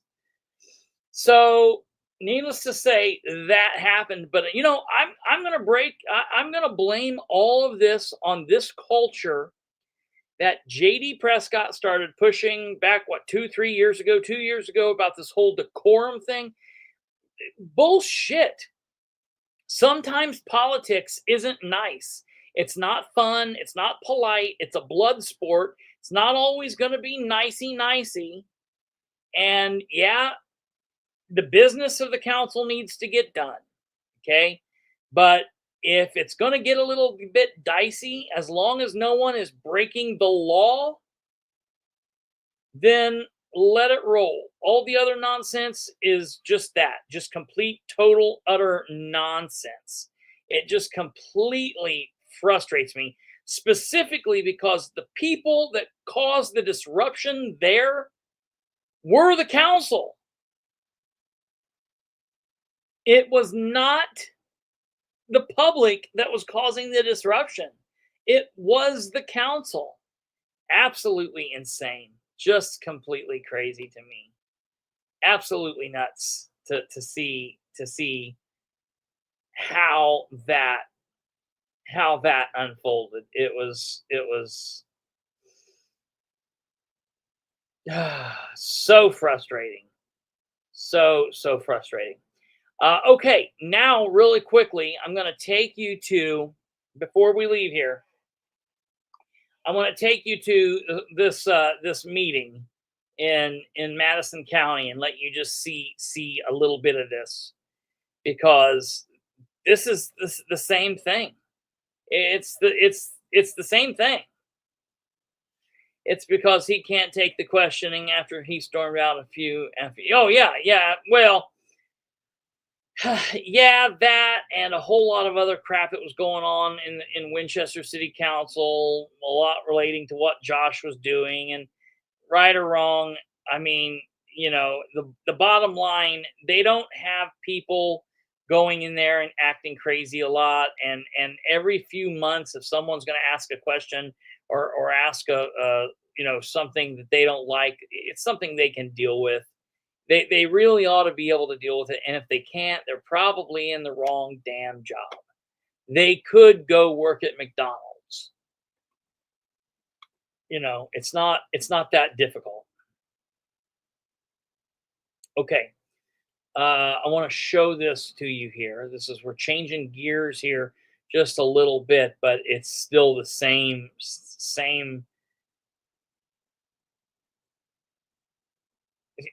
I was going to say same show, different shit, but it's actually the same shit, different show. Same shit show, different county. That's more like it. Okay, let's take a look at what's going on here, and let's just listen to this. And I'm gonna let's just listen to this for a second. Hard opportunity to take a look at those. Anybody have any Hard here, but I'll walk you through it. comments? I'll take a motion. There's an amendment needed on the last page. It's just a typo of my last name. Okay. Any discussion? All in favor say aye. Aye. And opposed? I abstain. The approval of the agenda, there are a couple of things that have risen. One, Mr. Colt might be able to articulate this. There was a transfer that came in from planning that didn't get onto the agenda, and you want to share your transfer, so I didn't get it on the agenda. You to be aware that while they thought that apparently was supposed to be a new money request, it actually is a transfer request. You have the approval of the agenda, and would take a motion or some discussion. So moved. Motion to approve the amendment by Councilor Nork. Is there a second? Second. Councilor Likens. Is there any other discussion? All in favor say aye. Aye. And opposed? No. Thank you. Comments, just a couple of things I wanted to kind of make. All right, here we go. One, we've been having conversations. Jay, we've done a couple of shows on that. I don't specifically have anything on that this evening, but if you go back through our channel or you get a hold of Catherine, we've got several episodes that we've done concerning the water going on with that. Conversation about the budget process. I trust all of our council members have been engaging as liaison with their respective department heads and managers. We're going to be having some meetings this next month to look over the first draft that should be coming from the auditor's office here in the next 10 days or so. The only other thing I would make a comment about is we raised the question of the training session last time, and that's set for after this meeting. Okay, they raised. Hey, no problem, Jay. Keep checking back in with us, and we'll have more stuff on Madison County. This is obviously from Madison County, but this is not specifically what you're talking about. But yeah, we'll do whatever we can for you guys, man. Thank you very much. So, Council President Dr. Scott Green right here says we raised the question about a training session at the end of this meeting last time. All right, so that's what we're going to be talking about. So I want you to listen to this. After some discussion, I put a survey out to the council to ask whether or not that there's a preference to that being public or private. After some discussion, all right, well, after they left the meeting last time, there shouldn't have been any discussion about this. They talked about all of this. Good night, Alva. We're almost done here, folks. We're going to wrap it up right after this. After they talked about this, it should have been left as how it was. There shouldn't have been any discussion outside of the meeting about this. You're having a training session. You're going to allow the public to come in and see it. There's no public comment, but they can come in and watch what you guys are doing. No big deal. All right, let's listen. And the consensus was that would be a private session. Last time we talked about doing that as a public or private session. The consensus of the council now that he's done this in the privacy of not in front of the public, the majority said they thought it should be private. Why? Let's listen. That's going to occur right after this meeting, but that will just be council members Mr. President, may I make a motion that we have the training session be a public session? Sure. Oh, looky, Christmas cookie. Bethany Keller stepped up to the plate and did what we said she should do. Wonderful, wonderful news here. She makes a motion and says, I feel like I should make a motion to have this training session be public. All right. Let's see what goes on here. Does Grabowski come to the rescue and second? Let's hear. You can make a motion for him? I'd like to make that motion. Yes, a motion. Now, you just catch that? He smiles at her, and Bethany smiles back at him, almost like maybe something's up there, because I've never seen that before, because normally these people don't like Bethany. Let's just be honest. They don't do anything Bethany wants. She's always the odd woman out.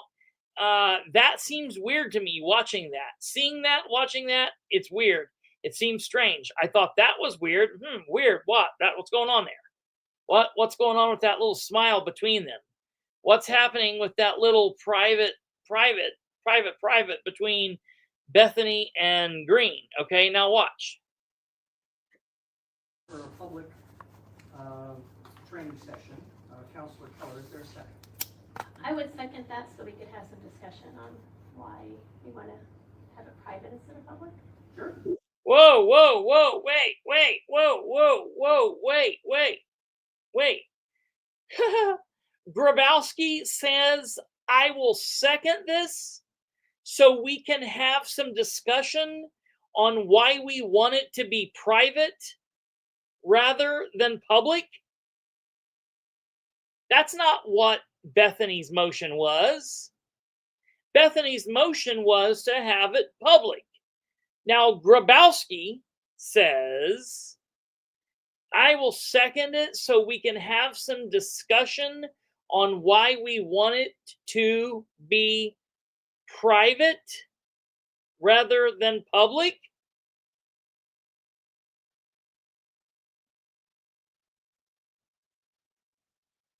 That's weird. All right, let's listen. There's a second to the motion. Discussion. I think for me that it's a training session for the council, for us to be able to ask questions and to for our attorney to be able to give us that understanding and so forth, and the different things that we're going to be discussing tonight. Can you talk into your mic? It's not something the public's going to be allowed to make comment at anyways.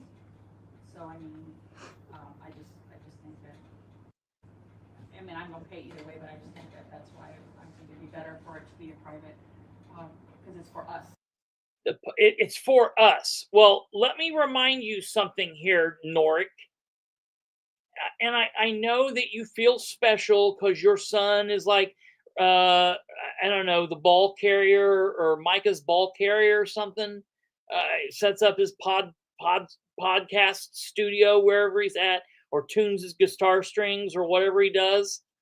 But when you're saying what we're doing is for us, let me be very clear, you dim-witted lunatic.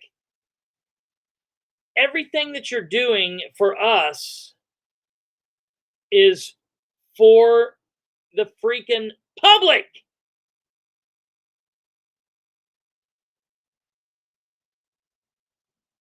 We have that meeting. It wasn't for the public to have the meeting, it was for us. Is there any information that's going to be given in the training session that would be like attorney-client privilege? Is there any Bethany, you're too smart for that nonsense. So when I heard this, I knew the fix was in. I knew the fix was in when I heard this. Bethany's too smart for this. It is a freaking training session. Don't dumb yourself down. You know what would be better, Bethany? For you not to play the games and just say, no, I think I'm going to go along with the team on this one, but don't play the games.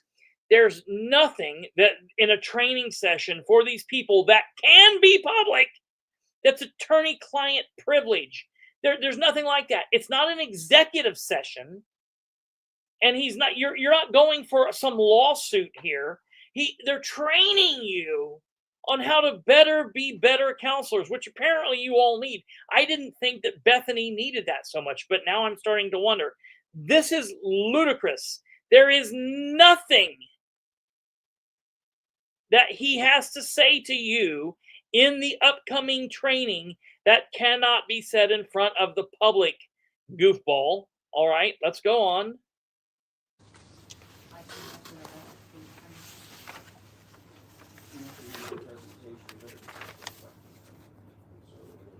I don't know what he says. I don't know what he says, okay? Because he's not talking into a microphone. None of them are talking to where anyone can hear worth a damn. All right?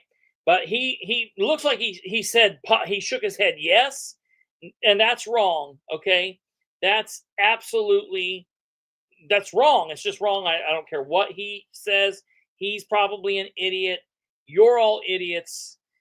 That's not right. Okay, we'll continue on.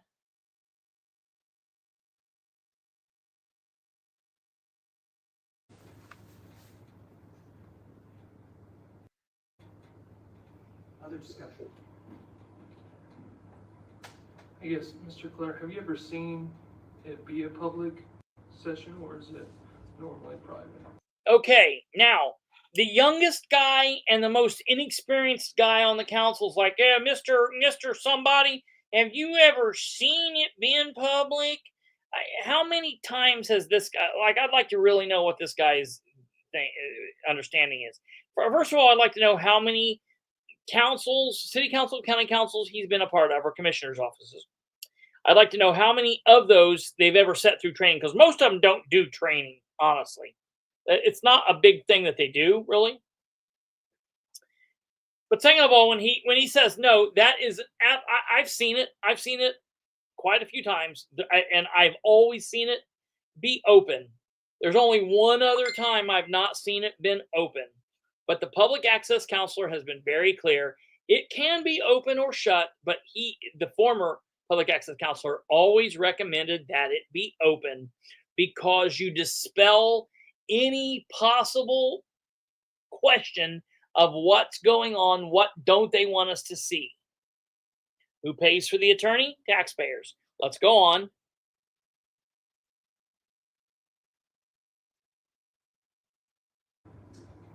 Alexandria does it every month. All right, Catherine speaks up and says Alexandria does it, and then she gets yelled at.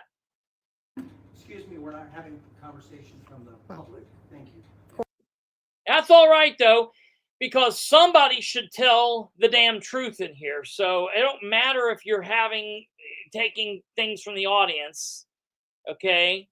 Last time someone said, I heard we're not taking things from the audience, I was arrested, and it resulted in a serious ordeal for the city of Winchester. So he needs to be careful with that. Maybe Catherine should have continued pushing the matter. I don't know. But anyway, nonsense. Of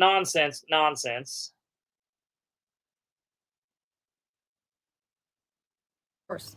The training sessions that I've done have been in private.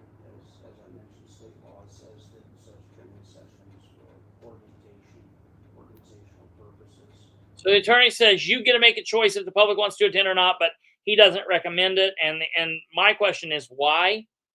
Why? All right, here we go. They are not considered legal.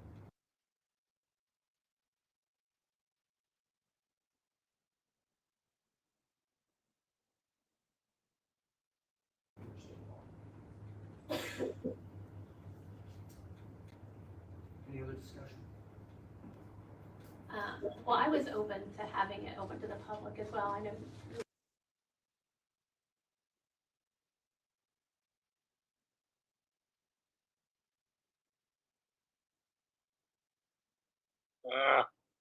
Hold on. Grabowski was open to having it open to the public too.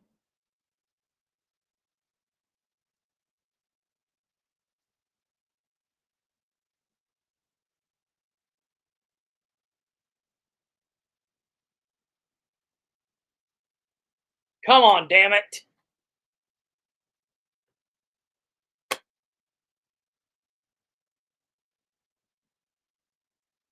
They are not considered legal under state law.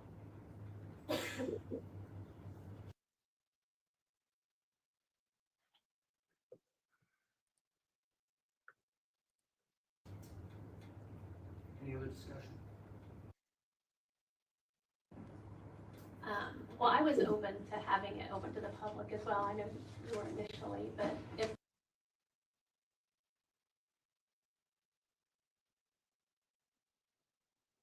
Hold on, I'll get this.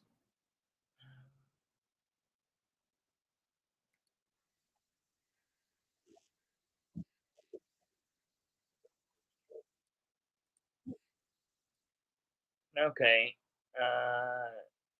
Share this instead. And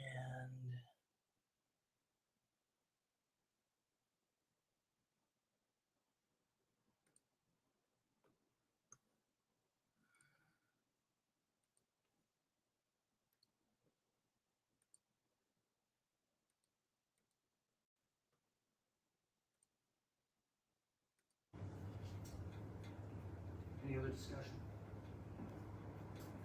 well, I was open to having it open to the public as well. I know you were initially, but if there is, only because I feel like it could be educational for the public as well to understand what the responsibilities of the council are and what the limitations are. But if there is a possibility that there's some kind of privilege issue. there's nothing privileged, nothing privileged, nothing privileged. Grabowski, it's time for you and I to have another talk, I guess. But when I talked to you last time, you told me that you were going to do better about not taking the bait, not falling down this trap. And I don't know what Bethany's doing, but you said you were going to be better than this. And you also told me that maybe this wasn't the right job, that you didn't know it was going to be like this, and maybe you shouldn't have ran. I'm really thinking that you should probably step down. You're probably a wonderful person, but I don't think you got it, sister. You don't have what it takes. Then I can see why we would want to have that private. Any questions we ask or could be asked, I did have conversations with Mr. Clare as well.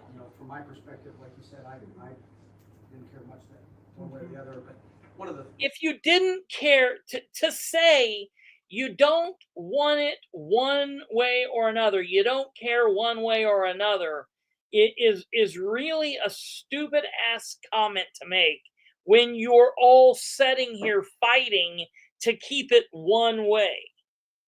Don't say, I don't really care one way or another, but I'm sitting here fighting for a way that I know that the people that pay us aren't going to like.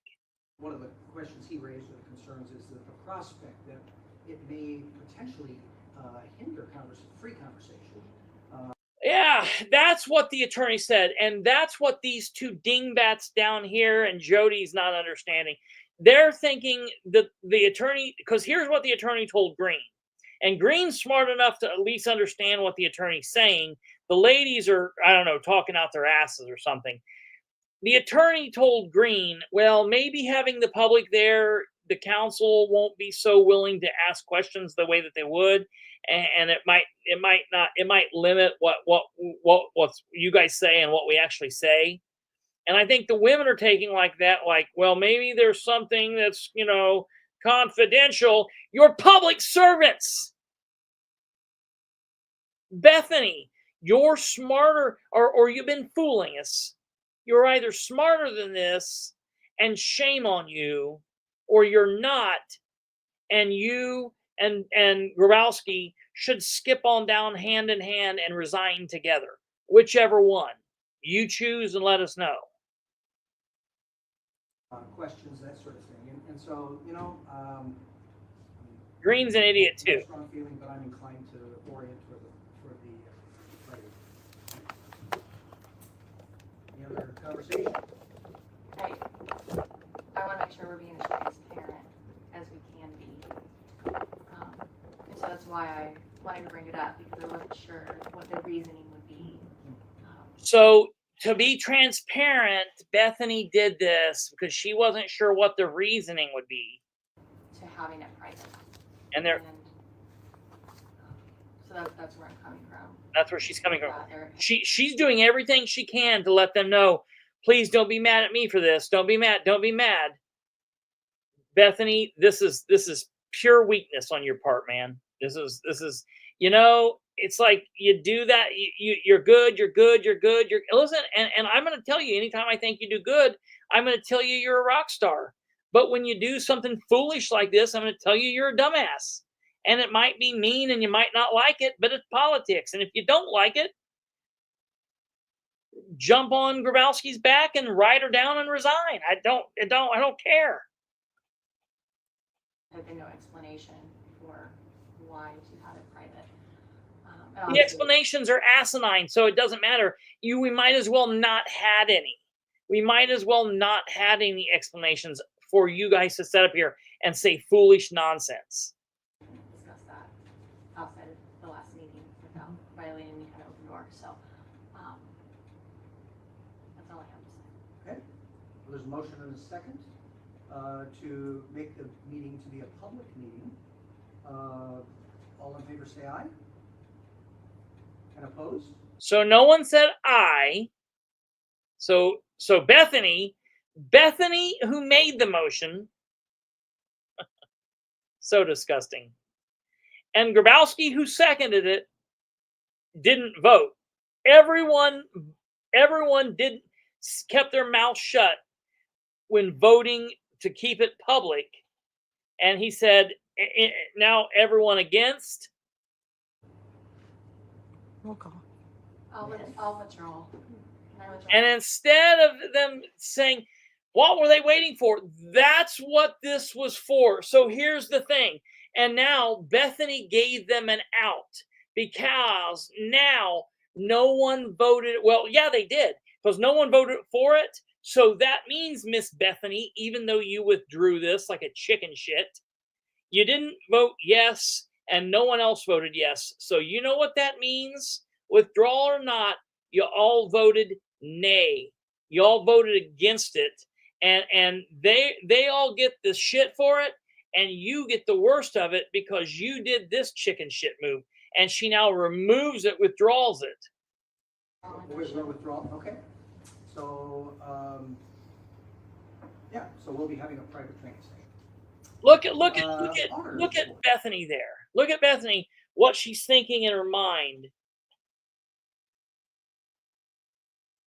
Like, I want to know what she's thinking.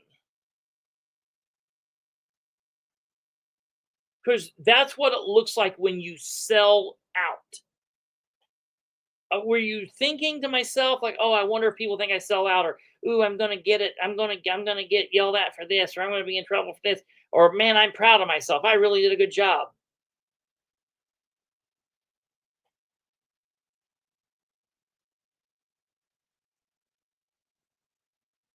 If Bethany wanted to be transparent, she would have voted for the public to come in, period. So it's the same nonsense, man. It's the same nonsense, same bullshit. Doesn't matter where you're at. Doesn't matter. It honestly, it's just so tiring. It's so sick. It's so sad. It's so disgusting. Day in, day out, every day, all the same. A bunch of losers. No one has the actual guts, the intestinal fortitude to do what needs to be done. Indiana or all the other 49 states, it really doesn't matter. All 92 counties of Indiana, all 450 towns in Indiana, all 117 cities in Indiana, and all the wide spaces in between, man. It's all the same. All the same. Should have demanded a roll. Well, no, she didn't want to do that, though. She didn't want to demand a roll call because she didn't want to vote. She was planning on withdrawing it. She didn't vote. She didn't vote for it. That was a setup.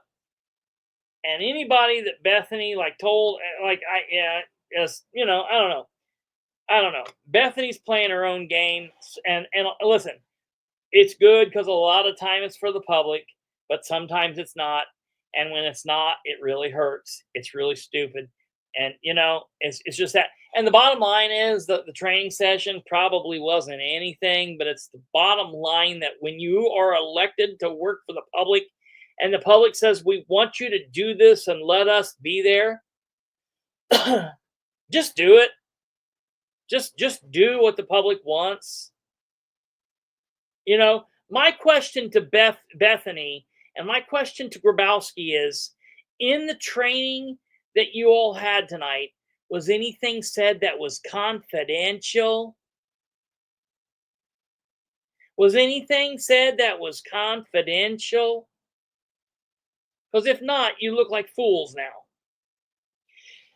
All right, that's going to do it, ladies and gentlemen. I want to thank you for everything. Take care. You guys have a good evening. Sorry we weren't here last night, but we were watching that crazy-ass 3-hour-long Indianapolis City County Council meeting. Got a couple things coming, a couple things I'm working on.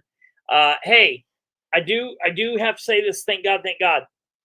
I sent an email to Henry County, county attorney Joel Harvey yesterday, asking him about the record request, and he did.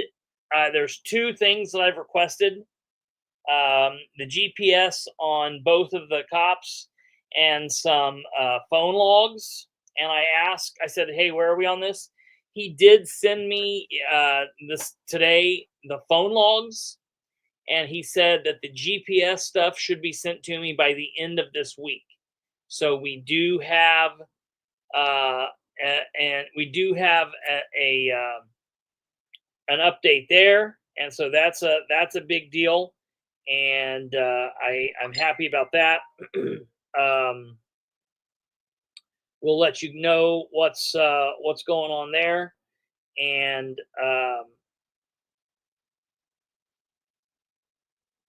what was the other thing I was going to tell you?